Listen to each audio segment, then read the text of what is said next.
ആ ചോർന്നൊലിക്കുന്ന കുടിലിൽ നിന്നും ഒരു കുട്ടി എഴുന്നേൽക്കുന്നു. അവന്റെ പേരാണ് ഹരീഷ്. വയസ്സ് 12. അവൻ രാവിലെ കണ്ണു തുറക്കുമ്പോൾ ആദ്യം കാണുന്നത് കീറിയ മേൽക്കൂരകൾക്കിടയിലുള്ള തെളിഞ്ഞ ആകാശമാണ്. മഴ പെയ്ത് വെള്ളം ചേർന്നതിന്റെ പാടുകളും അമ്മയുടെ ആ നിൽക്കാത്ത ചുമയുടെ ശബ്ദമാണ് അവനെ എന്നും ഉണർത്തുക. എഴുന്നേറ്റ ഉടനെ ആകെ ഒരു ക്ഷീണവും തലചുറ്റലും പോലെ തോന്നി. കണ്ണു തുറക്കാൻ കഴിയുന്നില്ല. കാരണം ഇന്നലെയും അവൻ ഭക്ഷണമൊന്നും കഴിച്ചിട്ടുണ്ടായിരുന്നില്ല. അമ്മ മാലതി അച്ഛൻ മരിച്ചതിനു ശേഷം പൂർണ്ണ രോഗിയായി മാറി. ഏതു സമയം കിടപ്പിലാണ്. അച്ഛൻ മരിച്ചിട്ട് 5 വർഷമായി. ഒരു ആക്സിഡന്റ് ആയിരുന്നു. അച്ഛന്റെ മരണത്തോടെ അനീഷിന്റെ സ്വപ്നവും ബാല്യവും അവിടെ അവസാനിച്ചു. അന്നു മുതൽ ആ വീടിന്റെ എല്ലാ ചുമതലകളും ഹരീഷിന്റെ കയ്യിലാണ്. ബന്ധുക്കളും നാട്ടുകാരും ആരും തന്നെ ഹരീഷിനെയോ അമ്മയ്ക്കോ ഒരു സഹായവുമില്ല. അങ്ങനെ ജോലി അന്വേഷിച്ച് ഇറങ്ങിയതാണ് ഹരീഷ്. തൻ്റെ ആ പഴയ ഷർട്ടും കീറിപ്പോയ പാൻറ്റും ധരിച്ച് അമ്മ അവൻ്റെ കയ്യിൽ ഒരു ചെറിയ സെഞ്ചി കൊടുത്തു. മോനെ, ഇതിലൊരു റൊട്ടിയുണ്ട്, ഉച്ചക്ക് കഴിക്കാൻ എന്ന് പറഞ്ഞു. അമ്മയുടെ കണ്ണുകൾ നിറഞ്ഞിരിക്കുന്നത് അവൻ കണ്ടു. ഹരീഷ് നടന്ന് ഗ്രാമത്തിൽ നിന്ന് നഗരത്തിലേക്ക് പോകുന്ന ഒരു ബസ് സ്റ്റോപ്പിലെത്തി. ബസ് വരാൻ ഏറെ വൈകിയിരുന്നു. ചുറ്റും സ്കൂളിലേക്ക് പോകുന്ന കുട്ടികൾ. അവരുടെ യൂണിഫോം വൃത്തിയുണ്ട്. ബാഗുകൾ നിറയെ പുസ്തകങ്ങൾ. അനീഷ് അവരുടെ മുഖങ്ങളിലേക്ക് നോക്കി. ഒരിക്കൽ അവനും അങ്ങനെയായിരുന്നു. അന്ന് അവന്റെ ബാഗിൽ പുസ്തകങ്ങൾ ഉണ്ടായിരുന്ന കാലം, കൂട്ടുകാർക്കൊപ്പം കളിച്ചിരുന്നതുമെല്ലാം അവൻ ഓർത്തു. ഇപ്പോൾ ബാഗിൽ വിശപ്പാണ്. മനസ്സ് നിറയെ വേദനയും ഒറ്റപ്പെടലുമാണ്. നഗരത്തിലെത്തിയ അനീഷിന് ആദ്യം ചെന്നത് മാർക്കറ്റിലാണ്.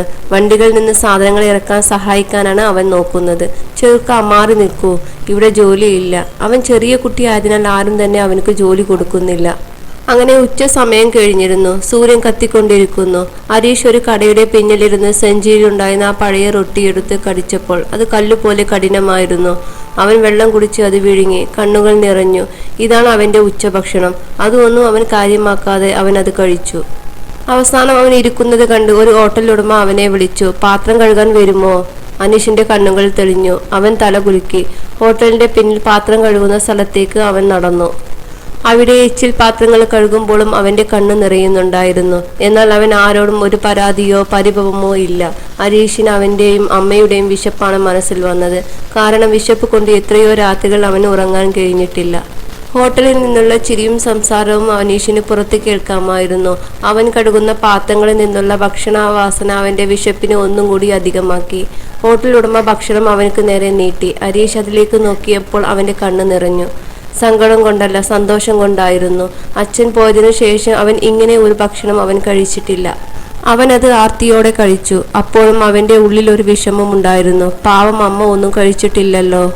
വൈകുന്നേരം ഹോട്ടലുടമ അവന്റെ കയ്യിൽ 100 രൂപ കൊടുത്തു. അത് അവൻ തിരിച്ചും മറിച്ചും നോക്കി.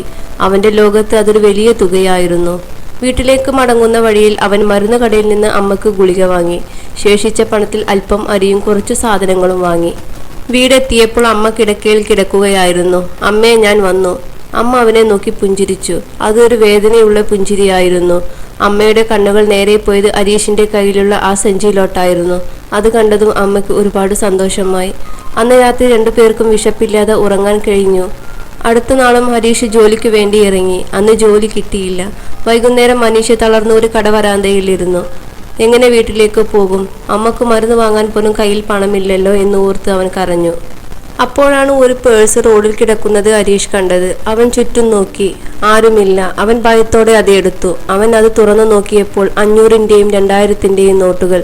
ഇത് എന്താ ചെയ്യുക എന്ന് അവൻ ആലോചിച്ചു. ആ പേഴ്സിൽ നിന്നും ഒരു മൊബൈൽ നമ്പർ അവന് ലഭിച്ചു. അവൻ തന്റെ പോക്കറ്റിൽ നിന്നും അച്ഛന്റെ ആ പഴയ ഫോൺ എടുത്തു. ആ നമ്പർ അതിൽ ഡയൽ ചെയ്തു. അപ്പുറത്തു നിന്നൊരു പുരുഷൻ ഗൗരവത്തോടെ ആരോ ആരാ എന്ന ചോദ്യം കേട്ടപ്പോൾ അവൻ ആദ്യം ഒന്ന് പേടിച്ചു. പിന്നീട് അവൻ മറുപടി പറഞ്ഞു. എൻ്റെ പേര് ഹരീഷ്. എനിക്കൊരു പേഴ്സ് കളഞ്ഞു കിട്ടിയിട്ടുണ്ട്. അതിൽ നിന്നാണ് ഈ നമ്പർ എനിക്ക് കിട്ടിയത്. ഇത് കേട്ടപ്പോൾ അയാളുടെ ശബ്ദം കുറച്ച് സൗമ്യമായി.